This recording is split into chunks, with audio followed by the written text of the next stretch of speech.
ಶ್ರೀ ಗಣಪತಿ ಶಾರದಾ ಗುರುಭ್ಯೋ ನಮಃ. ಉತ್ತರಂ ಯತ್ ಸಮುದ್ರಸ್ಯ ಹಿಮಾದ್ರೇಶ್ಚೈವ ದಕ್ಷಿಣಂ ವರ್ಷಂ ತದ್ಭಾರತಂ ನಾಮ ಭಾರತೀಯತ್ರ ಸಂತತಿ. ಶ್ರೋತೃಗಳಿಗೆ ಶ್ರೀ ಸ್ಕಾಂದ ಮಹಾಪುರಾಣದ 4ನೆಯ ಕಾಶಿ ಖಂಡದ ಉತ್ತರಾರ್ಧದಲ್ಲಿ ಮುಕ್ತಿ ಮಂಟಪ ಗಮನಾಖ್ಯಾನವೆಂಬ 98ನೆಯ ಅಧ್ಯಾಯಕ್ಕೆ ಸ್ವಾಗತ. ವ್ಯಾಸನು ಹೇಳುತ್ತಾನೆ: ಮಹಾಭಾಗ್ಯಶಾಲಿಯಾದ ಸೂತನೆ, ಶಂಭುವಿನ ಕಾಶಿ ಪ್ರವೇಶ ಮಹೋತ್ಸವವನ್ನು ಕುರಿತು ಪ್ರಶ್ನೆ ಮಾಡುತ್ತಿರುವ ಅಗಸ್ತ್ಯ ಮುನಿಗೆ ಷಣ್ಮುಖ ಸ್ವಾಮಿಯು ಹೇಳಿದುದನ್ನು ತಿಳಿಸುವೆನು.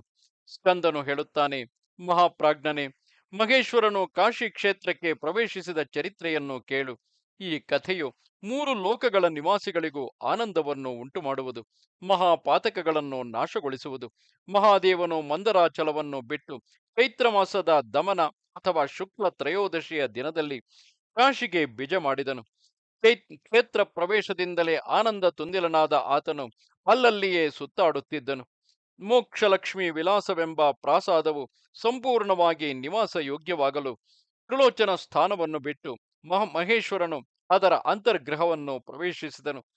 ಕಾರ್ತೀಕ ಮಾಸದ ಶುದ್ಧ ಪಾಡ್ಯಮಿಯಲ್ಲಿ ಬುಧನು ಅನುರಾಧ ನಕ್ಷತ್ರದಲ್ಲಿರಲು, ಅದಕ್ಕೆ 7ನೆಯ ಮನೆಯಾದ ವೃಶ್ಚಿಕ ರಾಶಿಯಲ್ಲಿ ಚಂದ್ರನಿರಲು ಇತರ ಗ್ರಹಗಳೆಲ್ಲವೂ ತಮ್ಮ ಉಚ್ಚ ಸ್ಥಾನಗಳಲ್ಲಿದ್ದವು. ಅನೇಕ ದಿವ್ಯ ವಾದ್ಯಗಳು ಭೋರ್ಗರೆಯುತ್ತಿದ್ದವು. ದಿಕ್ಕುಗಳು ಪ್ರಸನ್ನಗಳಾಗಿದ್ದವು. ಇತರ ಧ್ವನಿಗಳು ಬ್ರಾಹ್ಮಣೋತ್ತಮರ ವೇದ ಘೋಷಗಳಿಂದ ಅಡಗಿಸಲ್ಪಟ್ಟಿದ್ದವು. ಭೂಲೋಕ, ಭುವರ್ಲೋಕ, ಅಂತರಾಳಗಳು ಈ ಎಲ್ಲಾ ಶಬ್ದಗಳನ್ನು ಪ್ರತಿಧ್ವನಿಗೊಡುತ್ತಿದ್ದವು. ಮಹೇಶ್ವರನ ಪ್ರವೇಶೋತ್ಸವ ಸಮಯದಲ್ಲಿ ಸಮಸ್ತ ಬ್ರಹ್ಮಾಂಡವು ಪ್ರಮೋದಗೊಂಡಿತು. ಗಂಧರ್ವ ಕೂಟಗಳು ಹಾಡುತ್ತಿದ್ದರು. ಅಪ್ಸರೆಯರ ಗಣಗಳು ನರ್ತನ ಮಾಡುತ್ತಿದ್ದರು. ಕಾರಣರು ಬಿರುದಾವಳಿಗಳನ್ನು ಹೇಳುತ್ತಿದ್ದರು. ದೇವತಾ ಸಮೂಹಗಳೆಲ್ಲವೂ ಹರ್ಷಗೊಂಡಿದ್ದವು. ಗಾಳಿಗಳು ಸುಗಂಧ ಭರಿತಗಳಾಗಿ ಮೆಲ್ಲ ಮೆಲ್ಲಗೆ ಬೀಸುತ್ತಿದ್ದವು. ಮೇಘಗಳು ಪೂಮಳೆಗರೆಯುತ್ತಿದ್ದವು. ಸರ್ವರು ಮಂಗಳ ವಸ್ತ್ರಗಳನ್ನುಟ್ಟು ಮಂಗಳ ಭಾಷಣಗಳನ್ನೇ ಮಾಡುತ್ತಿದ್ದರು. ಬ್ರಹ್ಮಾಂಡದ ಸ್ಥಾವರ ಜಂಗಮ ಪ್ರಾಣಿಗಳೆಲ್ಲವೂ ಆನಂದ ಭರಿತಗಳಾಗಿದ್ದವು.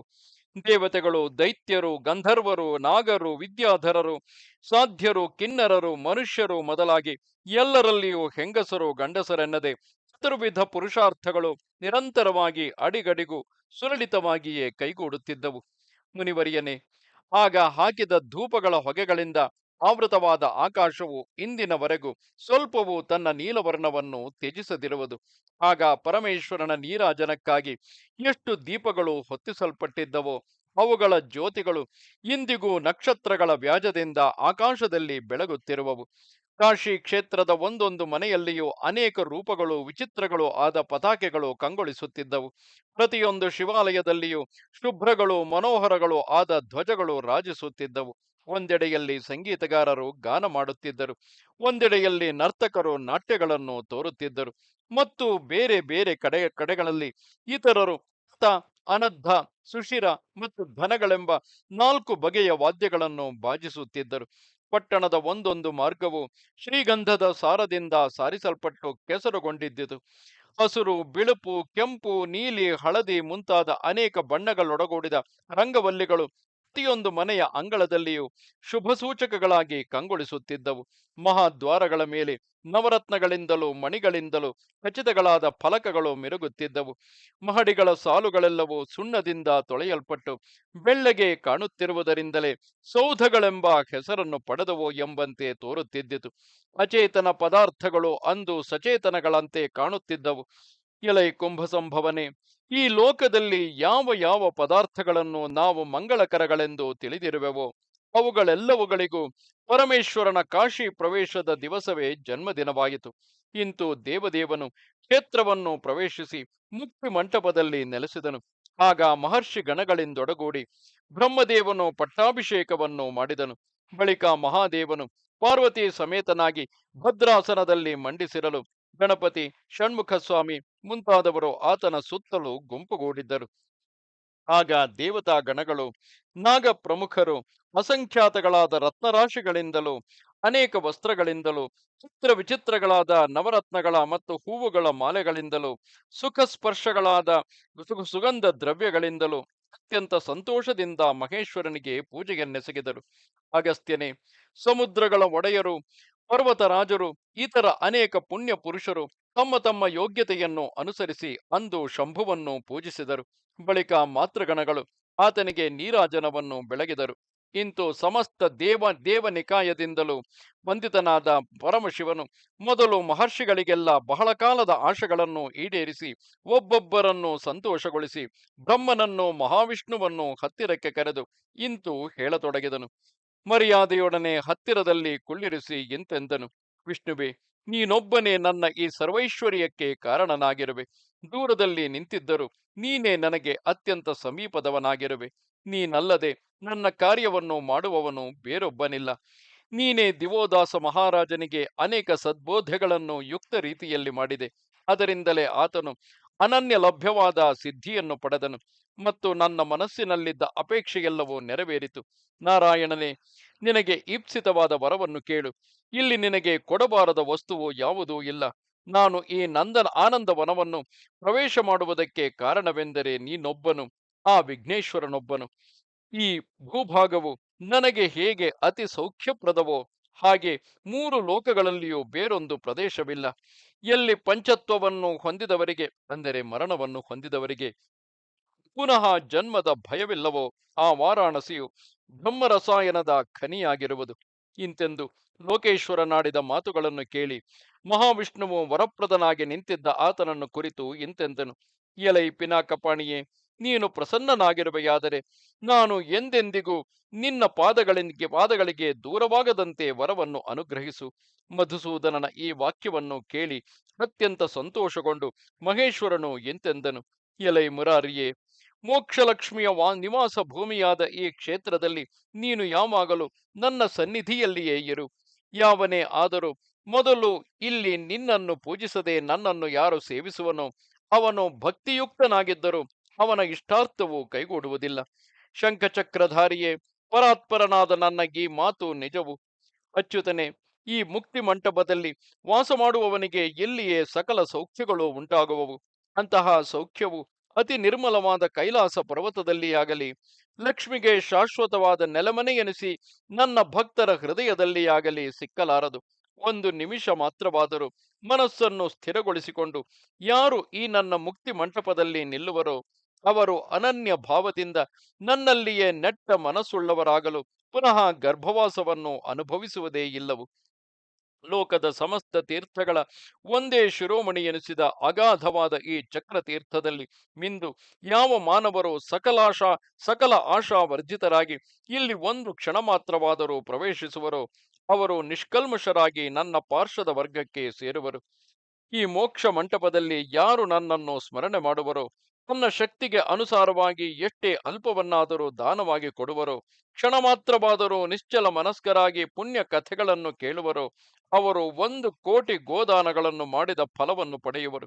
ಯಾರು ಈ ಮಣಿಕರ್ಣಿಕಾ ತೀರ್ಥದಲ್ಲಿ ಸ್ನಾನವನ್ನು ಮಾಡಿಕೊಂಡು ಮುಮುಕ್ಷುಗಳಿಗೆ ಏಕಾಶ್ರಯವೆನಿಸಿದ ಈ ಮಂಟಪದಲ್ಲಿ ಒಂದು ಕ್ಷಣಕಾಲವಾದರೂ ವಾಸ ಮಾಡುವರೋ ಅವರು ಬಹಳ ಕಾಲ ತಪಸ್ಸುಗಳನ್ನೆಲ್ಲ ಆಚರಿಸಿದಂತೆಯೇ ಸಮಸ್ತ ತೀರ್ಥಗಳಲ್ಲಿಯೂ ಸ್ನಾನಗಳನ್ನು ಮಾಡಿದಂತೆಯೇ.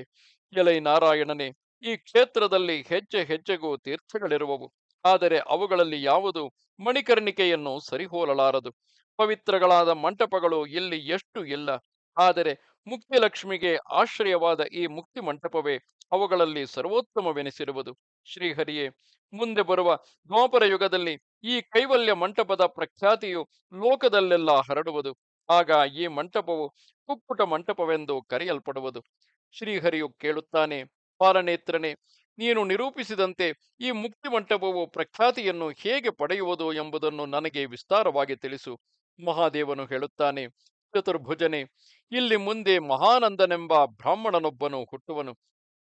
ಆತನು ಋಗ್ವೇದಕ್ಕೆ ಸೇರಿದವನು, ಸದಾಚಾರಿಯು, ತೀರ್ಥಗಳಲ್ಲಿ ದಾನಗಳನ್ನು ಸ್ವೀಕರಿಸದವನು ಆಗಿರುವನು. ದಂಭವಿಲ್ಲದವನು, ಸೌಮ್ಯ ಮನಸ್ಸುಳ್ಳವನು, ಯಾವಾಗಲೂ ಅತಿಥಿಗಳ ಸೇವೆಯಲ್ಲಿಯೇ ನಿರತನಾಗಿರುವನು. ಆತನಿಗೆ ಯೌವನವು ಪ್ರಾಪ್ತವಾಗಲು ತಂದೆಯು ಮೃತನಾಗುವನು. ಆಗ ಮನ್ಮಥನ ಬಾಣಗಳಿಗೆ ತುತ್ತಾಗಿ ಆತನು ಕೆಟ್ಟ ದಾರಿಯಲ್ಲಿ ಹೆಜ್ಜೆ ಇಡುವವನಾಗುವನು. ಒಬ್ಬನೊಬ್ಬನೊಡನೆ ಸ್ನೇಹವನ್ನು ಮಾಡಿಕೊಂಡು ಅವನ ಹೆಂಡತಿಯನ್ನು ಅಪಹರಿಸುವನು. ಅವಳಿಂದ ಪ್ರೇರಿತನಾಗಿ ಅವಳ ಮೋಹಕ್ಕೊಳಗಾಗಿ ಅಪೀಯಗಳನ್ನು ಪಾನ ಮಾಡುವನು. ಮನ್ಮಥಾವಿಷ್ಟನಾಗಿ ಅಭಕ್ಷ್ಯಗಳನ್ನು ನಿರ್ಲಜ್ಜೆಯಿಂದ ಭಕ್ಷಿಸುವನು. ಧನಿಕರಾದ ವೈಷ್ಣವರು ಬರಲು ತಾನು ಆ ಕಾಲಕ್ಕೆ ವೈಷ್ಣವ ವೇಷವನ್ನು ಧರಿಸಿ ಅವರ ಮುಂದೆ ನರಕೋದ್ಧರಣಕ್ಕೆ ಕಾರಣರಾದ ಮಾಹೇಶ್ವರರನ್ನು ನಿಂದಿಸುವನು. ಅಲ್ಪ ಸ್ವಲ್ಪವನ್ನು ದಾನ ಮಾಡಲೆಡೆಸುತ್ತಿರುವ ಶಿವಭಕ್ತರನ್ನು ಕಂಡೊಡನೆ ಶೈವ ಚಿಹ್ನಗಳನ್ನೇ ಜೀವನೋಪಾಯವನ್ನಾಗಿ ಮಾಡಿಕೊಂಡು ಸಕಲ ವೈಷ್ಣವರನ್ನು ಹೀಯಾಳಿಸುವನು. ಈ ರೀತಿಯಾಗಿ ಅವನು ಪಾಖಂಡ ಧರ್ಮಗಳನ್ನು ಅನುಸರಿಸುತ್ತಿರುವನು. ಸ್ನಾನ ಸಂಧ್ಯಾವಂದನಾದಿ ನಿತ್ಯ ಕರ್ಮಗಳನ್ನು ತ್ಯಜಿಸಿರುವನು. ಹಣೆಯಲ್ಲಿ ದೊಡ್ಡ ತಿಲಕವನ್ನಿಟ್ಟು ಹೂಮಾಲೆಗಳನ್ನು ಧರಿಸಿ ಶುದ್ಧವಾಗಿ ಒಗೆದ ವಸ್ತ್ರಗಳಿಂದ ಕಂಗೊಳಿಸುತ್ತಿರುವನು. ಶಿಖೆಯನ್ನು ಧರಿಸಿರುವನು. ಕೈಗೆ ಸಿಕ್ಕಿದುದನ್ನು ಕಸಿದುಕೊಳ್ಳದೆ ಬಿಡನು. ಸಮಸ್ತ ಅಸಜ್ಜನರಿಂದಲೂ ದಾನಗಳನ್ನು ಸ್ವೀಕರಿಸುವನು. ಇಂತು ಉಚ್ಛೃಂಖಲ ವೃತ್ತಿಯಿಂದ ನಡೆಯುತ್ತಿರುವ ಅವನಿಗೆ ಇಬ್ಬರು ಮಕ್ಕಳು ಹುಟ್ಟುವರು. ಇಂತು ಅವನು ಜೀವನವನ್ನು ನಡೆಸುತ್ತಿರಲು ತೀರ್ಥಯಾತ್ರೆಯನ್ನು ಮಾಡುವವನಾಗಿ ಪರ್ವತ ಪ್ರದೇಶದಿಂದ ಒಬ್ಬನೊಬ್ಬ ಧನಿಕನು ಇಲ್ಲಿಗೆ ಬರುವನು. ಅವನು ಚಕ್ರತೀರ್ಥದಲ್ಲಿ ಸ್ನಾನವನ್ನು ಮಾಡಿ ಇಂತೆಂದು ಹೇಳುವನು: ಚಂಡಾಲ ಜಾತಿಯಲ್ಲಿ ಹುಟ್ಟಿದರೂ ಉತ್ತಮನಾದ ನಾನು ಧನವಂತನಾಗಿ ದಾನವನ್ನು ಕೊಡಲೆಡಿಸುತ್ತಿರುವೆನು. ಇಲ್ಲಿ ಯಾವನಾದರೂ ಸ್ವೀಕರಿಸುವವನಿದ್ದರೆ ಅವನಿಗೆ ನಾನು ಅಪಾರವಾದ ಧನವನ್ನು ದಾನ ಮಾಡುವೆನು. ಇಂತೆನ್ನುವ ಆ ಚಂಡಾಲನ ಮಾತುಗಳನ್ನು ಕೇಳಿ ಕೆಲವರು ಬೆರಳಿನಿಂದ ತೋರಿಸುತ್ತಾ ಅಲ್ಲಿ ಕುಳಿತುಕೊಂಡು ಧ್ಯಾನ ಮುದ್ರೆಯಿಂದ ಜಪವನ್ನು ಮಾಡುತ್ತಿರುವ ಅವನೊಬ್ಬನು ಮಾತ್ರ ನಿನ್ನಿಂದ ದಾನವನ್ನು ಸ್ವೀಕರಿಸುವನು, ಮತ್ತೊಬ್ಬನು ತೆಗೆದುಕೊಳ್ಳುವುದಿಲ್ಲವೆಂಬ ಅರ್ಥವು ತೋರುವಂತೆ ಸಂಜ್ಞೆಗಳನ್ನು ಮಾಡುವರು. ಇಂತೆನ್ನುವ ಅವರ ಇಂಗಿತವನ್ನರಿತು ಅವನು ಆ ಬ್ರಾಹ್ಮಣನ ಸಮೀಪಕ್ಕೆ ಹೋಗಿ ದೀರ್ಘದಂಡ ನಮಸ್ಕಾರವನ್ನು ಮಾಡಿ ಆತನೊಡನೆ ಇಂತೆನ್ನುವನು: ಮಹಾಬ್ರಾಹ್ಮಣನೇ, ನನ್ನನ್ನು ಉದ್ಧರಿಸು. ಈ ನನ್ನ ತೀರ್ಥಯಾತ್ರೆಯನ್ನು ಸಫಲಗೊಳಿಸು. ನನ್ನಲ್ಲಿ ಸ್ವಲ್ಪ ಧನವಿರುವುದು, ಅದನ್ನು ನೀನು ಸ್ವೀಕರಿಸಿ ನನ್ನಲ್ಲಿ ಅನುಗ್ರಹವನ್ನು ಮಾಡು. ಆಗ ಆ ಬ್ರಾಹ್ಮಣನು ರುದ್ರಾಕ್ಷಗಳ ಮಾಲೆಯನ್ನು ಕಿವಿಯೊಳಗೆ ಸಿಕ್ಕಿಸಿ ತನ್ನ ಧ್ಯಾನವನ್ನು ಕೊನೆಗಾಣಿಸಿ ಕೈ ಸನ್ನೆಯಿಂದಲೇ ನಿನ್ನಲ್ಲಿ ಎಷ್ಟು ಧನವಿರುವುದು ಎಂದು ಪ್ರಶ್ನೆ ಮಾಡಿದನು. ಆ ಸಂಜ್ಞೆಯನ್ನು ಆ ಚಂಡಾಲನು ಅರಿತವನಾಗಿ ಅತಿ ಸಂತೋಷಗೊಂಡು ಹೇಳುವನು: ನಿನಗೆ ಎಷ್ಟರಿಂದ ಸಂತೋಷವಾಗುವುದೋ ಅಷ್ಟನ್ನು ಕೊಡುವೆನು. ಇದು ಸುಳ್ಳಲ್ಲ. ಈ ಚಂಡಾಲನ ಮಾತನ್ನು ಕೇಳಿ ಮಹಾನಂದ ಬ್ರಾಹ್ಮಣನು ಅಮಿತಾನಂದ ಭರಿತನಾಗಿ ಮೌನವನ್ನುಳಿದು ಹೇಳತೊಡಗುವನು: ಅಯ್ಯ, ನಾನು ದಾನಗಳನ್ನು ಸ್ವೀಕರಿಸುವುದರಲ್ಲಿ ನಿರಪೇಕ್ಷನು. ಆದರೆ ನಿನ್ನನ್ನು ಅನುಗ್ರಹಿಸುವುದಕ್ಕಾಗಿ ಮಾತ್ರವೇ ಈಗ ಈ ಪ್ರತಿಗ್ರಹವನ್ನು ಮಾಡುತ್ತಿರುವೆನು.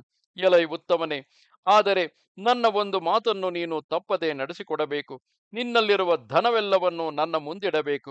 ಅದರಲ್ಲಿ ಒಂದು ಕವಡೆಯನ್ನು ಸಹ ಮತ್ತೊಬ್ಬನಿಗೆ ಕೊಡಬಾರದು.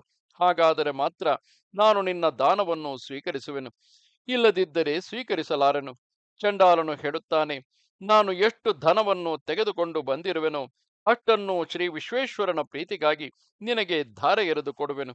ನೀನೇ ನನಗೆ ಸಾಕ್ಷಾತ್ ವಿಶ್ವೇಶ್ವರನಾಗಿರುವೆ. ಎಲೈ ಬ್ರಾಹ್ಮಣ ಶ್ರೇಷ್ಠನೇ, ವಿಶ್ವೇಶ್ವರನ ರಾಜಧಾನಿಯಾದ ಈ ನಗರದಲ್ಲಿ ಯಾವ ಪ್ರಾಣಿ ಮಾತ್ರಗಳು ವಾಸ ಮಾಡುತ್ತಿರುವವೋ ಅವುಗಳೆಲ್ಲವೂ ನೀಚಗಳೇ ಆಗಿರಲಿ, ಉಚ್ಚಗಳೇ ಆಗಿರಲಿ, ವಿಶ್ವೇಶ್ವರನ ಅಂಶಗಳಿಂದ ಒಡಗೂಡಿರುವವೇ ಆಗಿರುವವು. ಯಾರು ಪರರ ಉದ್ಧಾರಕ್ಕಾಗಿ ದುಡಿಯುವರೋ, ಪರರ ಇಚ್ಛೆಗಳನ್ನು ಪೂರೈಸುವರೋ, ಪರರಿಗೆ ಉಪಕಾರಗಳನ್ನು ಮಾಡುವುದರಲ್ಲಿಯೇ ನಿರತರಾಗಿರುವರೋ ಅವರೆಲ್ಲರೂ ವಿಶ್ವೇಶ್ವರನ ಅಂಶ ಸಹಿತರೆ. ಇಂತೆಂದ ಮಾತನ್ನು ಕೇಳಿ ಸಂತೋಷಗೊಂಡ ಇಂದ್ರಿಯಗಳು ಮನಸ್ಸು ಉಳ್ಳವನಾಗಿ ಆ ಬ್ರಾಹ್ಮಣನು ಪರ್ವತ ದೇಶಸ್ಥನಾದ ಆ ಚಂಡಾಲನನ್ನು ಕುರಿತು ಹೇಳತೊಡಗಿದನು: ಇಲ್ಲಿ ಬಾ, ದರ್ಭೆಗಳನ್ನು ಕೈಗೆ ತೆಗೆದುಕೋ, ಶೀಘ್ರವಾಗಿ ದಾನವನ್ನು ಕೊಡುವವನಾಗು. ಆ ಮಹಾಮತಿಯಾದ ಚಂಡಾಲನು ಹಾಗೆಯೇ ಆಗಲೆಂದು ಹೇಳಿದಂತೆ ನಡೆದುಕೊಳ್ಳುವನು. ನನ್ನ ದಾನದಿಂದ ವಿಶ್ವೇಶ್ವರನು ಸುಪ್ರೀತನಾಗಲಿ ಎಂದು ಆ ಚಂಡಾಲನು ತಾನು ಬಂದ ದಾರಿಯಲ್ಲಿ ಹಿಂದಿರುಗಿದನು.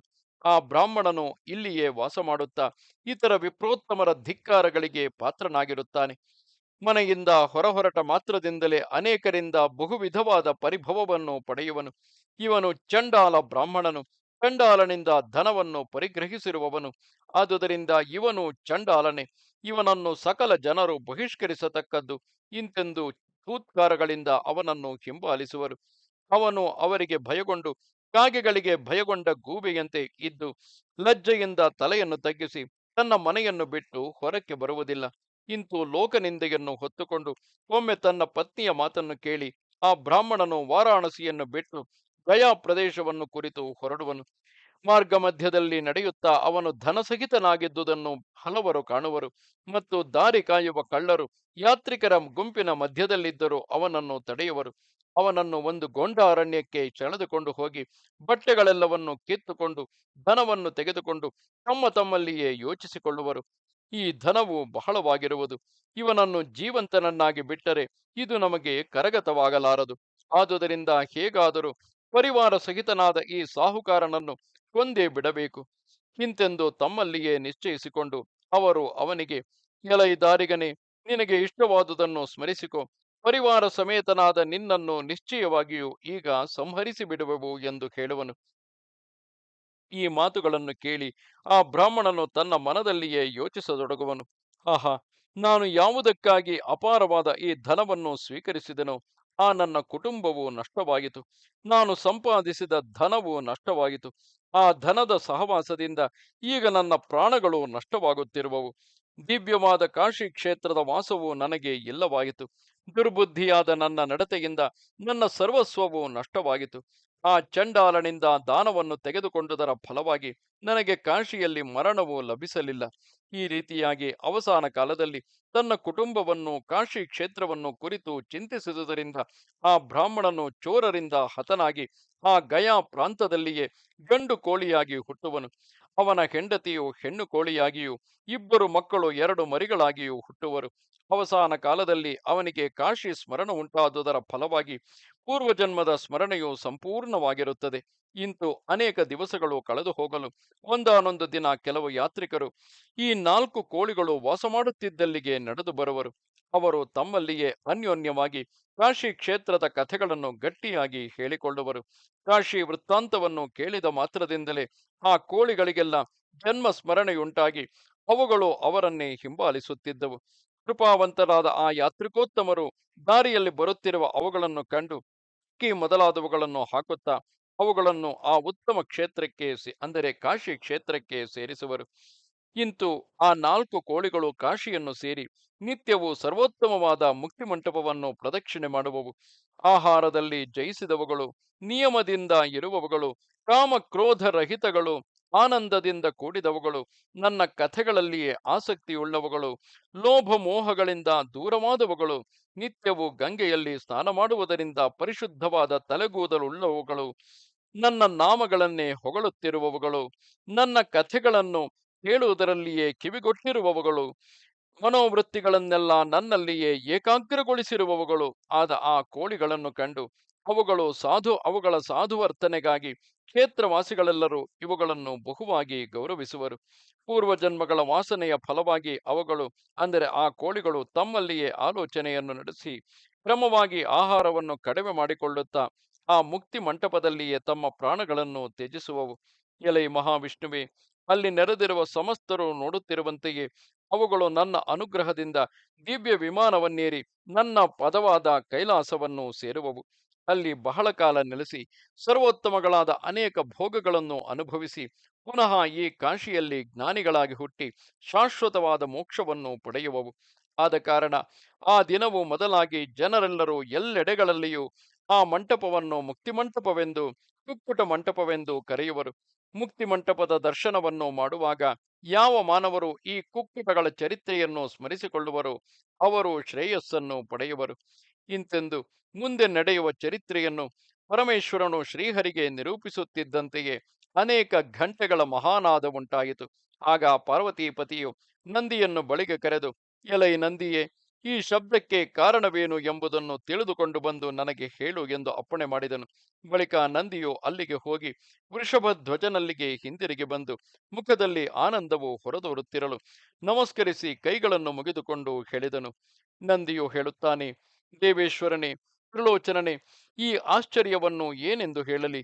ಮೋಕ್ಷಲಕ್ಷ್ಮಿಯ ವಿಲಾಸಕ್ಕೆ ಕಾರಣವಾದ ಈ ಮಂಟಪವನ್ನು ಅನೇಕರು ಅರ್ಚನೆ ಮಾಡುತ್ತಿರುವರು.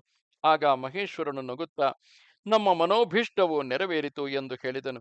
ಬಳಿಕ ಆ ದೇವದೇವನು ದೇವಿಯೊಡನೆಯೂ ಹರಿಬ್ರಹ್ಮರೊಡನೆಯೂ ಮೇಲಕ್ಕೆದ್ದು ಮಂಗಳಾಲಂಕೃತನಾಗಿ ಶೃಂಗಾರ ಮಂಟಪಕ್ಕೆ ಬಿಜ ಮಾಡಿದನು.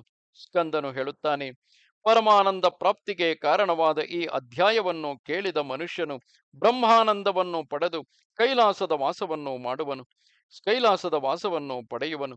ಇದು ನಿಶ್ಚಯವು. ಇಲ್ಲಿಗೆ 81,000 ಶ್ಲೋಕಗಳ ಸಂಹಿತೆಯೆಂದು ಪ್ರಸಿದ್ಧವಾದ ಶ್ರೀ ಸ್ಕಾಂದ ಮಹಾಪುರಾಣದ 4ನೆಯ ಕಾಶಿ ಖಂಡದ ಉತ್ತರಾರ್ಧದಲ್ಲಿ ಮುಕ್ತಿಮಂಟಪ ಗಮನಾಖ್ಯಾನವೆಂಬ 92ನೆಯ ಅಧ್ಯಾಯವು ಮುಗಿದುದು. ನಮಸ್ತೆ ಶಾರದೆ ದೇವಿ ಕಾಶ್ಮೀರ ಪುರವಾಸಿನಿ ತ್ವಾಮಹಂ ಪ್ರಾರ್ಥೆಗೆ ನಿತ್ಯಂ ವಿದ್ಯಾದಾನಂಚ ದೇಹಿಮೆ. ನಮಸ್ಕಾರ.